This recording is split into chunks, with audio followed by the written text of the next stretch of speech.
Hi everyone, Janie here. Welcome back to my garden. I am in the orchard, or the Best for the West garden today. You can see my Rise Up Emberaze rose right there. It is starting to bloom and it is looking gorgeous. I am planting some annuals today, and I am planting what I consider to be staples. Now, the ultimate staple for an annual has to be the Supertunia. We all love Supertunias, especially Supertunia Vista bubblegum. I mean, you can't beat that plant. That is just the best plant ever made, in my opinion, my humble opinion, of course. But there are some other varieties that I think are really, really great as well. And I think that need a little bit more recognition, but we're all so obsessed with Supertunia, bubblegum. But I just want to show off these varieties as well, especially my Best for the West garden, because I think a couple of the other annuals do really, really well in heat. They also will overwinter for us so that we get even more bang for our buck. And then one of the reasons why I love these varieties that I picked out here, you can see they are very, very saturated colors. Very bright colors that I am going to be able to see no matter where I'm standing in this garden. I'm going to be able to see them shine over here in the orchard. And I learned that from Tracy from Plaid Poppies. I went and I toured her garden last year. It was a wonderful video. I encourage you all to watch it if you haven't seen it yet, because it was so inspiring. I will link it in the description down below. For those of you, I get a lot of comments saying that you don't know how to get to the description down below. Basically, when you look at the title of my video, you'll see a little sign that says more ... Click the more button, and then sometimes you even have to click it twice, and that will open up all the information. So whenever I link anything like my hat or any of my tools, I always link it there. So you just click more. If you're on a television though, you might want to get off and get on your phone or get on your computer, because I don't know how to do it. At least I don't know how to do it on my TV. So anyway, I learned from Tracy Plaid Poppies that saturated colors really make your garden shine. And I think I have so much natural colors in this garden, lots of browns, lots of taupes, lots of sandy colors, that I think it's really important to have a lot of saturated colors. So the three varieties I am planting today, I already planted the Sun Credible Yellow Sunflower. I already got those in the ground. I've got 8 of them, and they are going to be so pretty. They're about 3 feet tall and almost 3 feet wide. They are branching sunflowers, and so I'm going to be able to cut off of them if I want to. I can already tell you I'm probably not going to, because right behind you I'm going to have other sunflowers in my cut flower garden, so I'll probably leave these guys alone. But if you want to cut them, you can cut them. They're this beautiful, classic sunflower, and the amazing thing about the Sun Credible Yellow is that they start blooming and they continue blooming. You're going to have sunflower blooms all the way into the fall, which is very exciting. The next one is basically, this is just a representation of Superbina. I think Superbina is, like the little sister of Supertunias, and they're great, right? They're just as good as Supertunias, but I feel like it doesn't get enough attention, as much attention as it should. And I think part of the reason is Proven Winners needs to make the Vista series in Superbinas. They need to have, just like Supertunias have Supertunia Vistas, we need to have Superbina Vistas too, just so that we know what we're dealing with, because all the Superbinas are just a little bit different bloom size, different, width, different growth habit, all that kind of stuff. So I'd love for them to kind of describe that a little bit more for us, so we know that what we're working with. So what I'm working with today is Superbina Raspberry, which is again, just a super saturated color. And then the third one, my favorite, Rockin' Plain the Blues Salvia.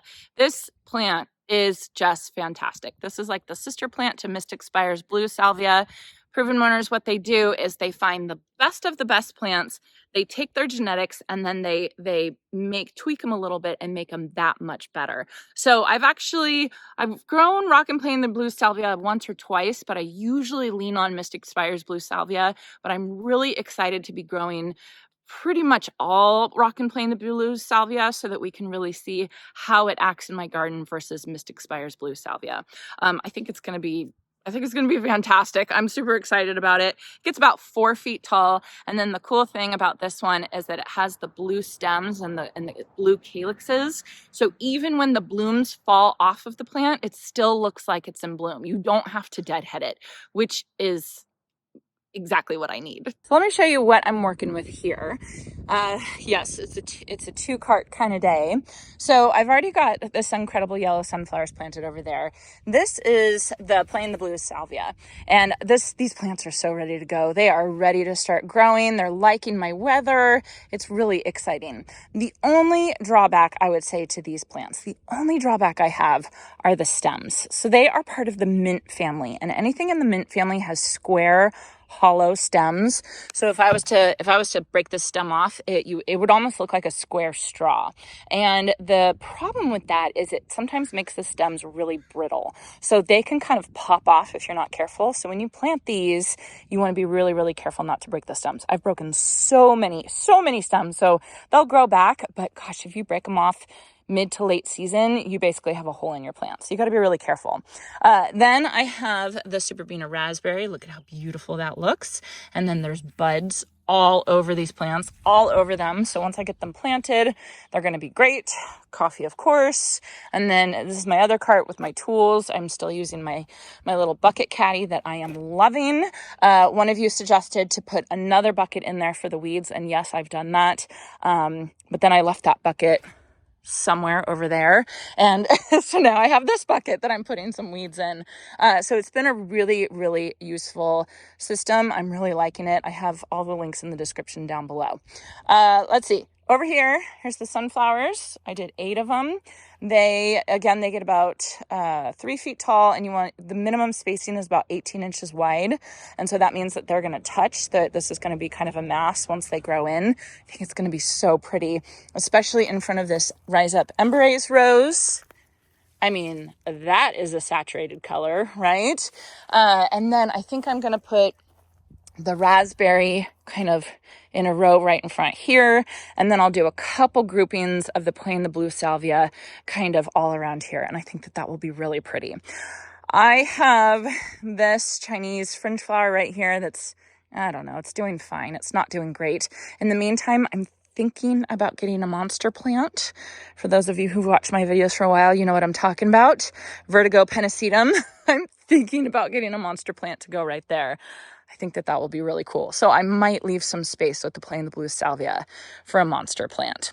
And then just real quick, before I get planting some more, I came over and I did this little thing with the daffodil leaves, and yeah, I like it better. Normally I'm okay with just leaving the daffodil leaves out to soak in the sun, but I just want this. I just have the urge to make this look neater. So I think I'm going to go through and I think I'm going to tidy up all of these. I'm doing it like that. I'll show you how I did it. So the reason why I'm leaving this foliage up from my daffodils is because they need to soak up some sun for the blooms next season. This is where they're getting all their energy right now. So it's important that you leave them up for about 6 weeks after they're done blooming. I'm getting pretty close to that. These bloomed kind of early, but they didn't bloom very well for me this year. So I really want to leave the foliage up for as long as I can until I'm totally sick of it. I didn't have the best daffodil year, which was a real bummer. So anyway, so one of the techniques for leaving the foliage up but making it look neater is kind of putting it into a little package like this. My grandmother actually does this. Raphael from Park Winters does this. I'm sure a ton of you do this as well. Okay, so I'm going to do this little grouping right here. I'm going to take out one leaf. I'm going to take out another leaf. And then I'll take the rest, fold them in half, and then I'll take one of the leaves and I'll wrap it, counterclockwise. And then I'll take the other leaf, I'll wrap it clockwise, and then gently tie it.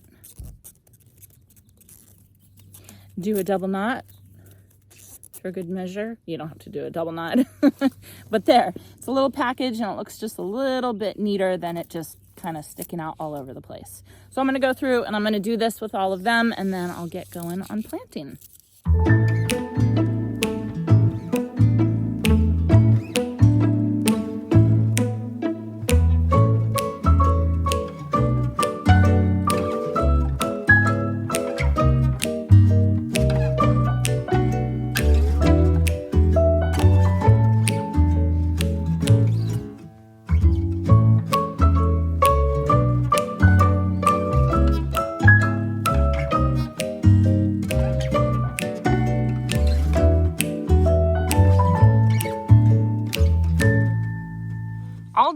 I've got all the foliage folded up, so it's like little origami packets or something.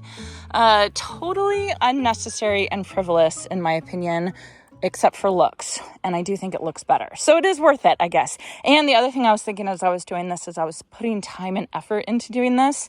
So that means I'm probably going to leave the foliage up longer than I would have had I just left it. So maybe there's a good reason to do this. So anyway, now that all that foliage is kind of folded over, we can pay more attention to the Banana Cream 2 Shasta Daisies. We can pay attention to the Meant to Be Royal Raspberry Agastaki, the Jukebox Pyrocamellias, except for this poor thing. If you have a male dog, I don't know if I would get this plant. And then obviously the Rise Up Emberaze Rose. So looking good. I'm going to go ahead and I'm going to plant the Playing the Blue Salvia and the Raspberry Superbina.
All right, it's all done. It's all planted up. This little garden bed from the pomegranate tree to the fig tree is almost done. I just have a couple spots that I want to fill in. Okay, so first off, you can see the beautiful alliums. Aren't those gorgeous? Gorgeous. Then I've got a grouping of 1, 2, 3, 4, 5, 6. You can see right there of the Playing the Blue Salvia. I left a spot right there for the monster. That's my plan. We'll see if I can get my hands on one. And then coming over here, if you look from this side, here's the Pink Profusion Salvia. I do not know why this one is taking longer to bloom. I wonder if that one's drip is messed up or something. I'll have to check. So at the end of this, I did another 3. I need something to go right here in this spot, something low, ground cover. I'm thinking Creeping Jenny. I don't know. I have this whole swath of the Raspberry Superbina. That's going to be really pretty. And then behind that is the Suncredible Sunflower. Guys, it's going to be so pretty. And then I did 3 more Playing the Blue Salvia right there. And then of course I have the Banana Cream behind it. It's going to be so pretty. I'm really excited about it. So hopefully once everything fills in, this whole area will be covered with color. I think I need something else there. Actually, I forgot. I planted cardoons. I got a cardoon right there and a cardoon right there. So that's going to get kind of big. So that might fill up that spot. And then I think I do want to put something... See how there's like a space here? I think I want to put something here, some other ground cover. Probably the same ground cover that I put in that spot over there. So we'll see. We'll see. I'll figure it out eventually. So that's going to be it for my planting today. I got a lot of really great annuals in over here. I hope this encourages all of you to branch out a little bit and try some of the other really awesome annuals Proven Winners has. I love Supertunias. I love them the most. That's the Supertunia bubblegum is actually what got me into gardening because I had such success with it. I had so much confidence. I felt like I could continue going. But now I'm able to branch out to a couple other varieties that I can consider my staples now. So anyway, I hope you all enjoyed this and I hope you all have a chance to get in your garden today.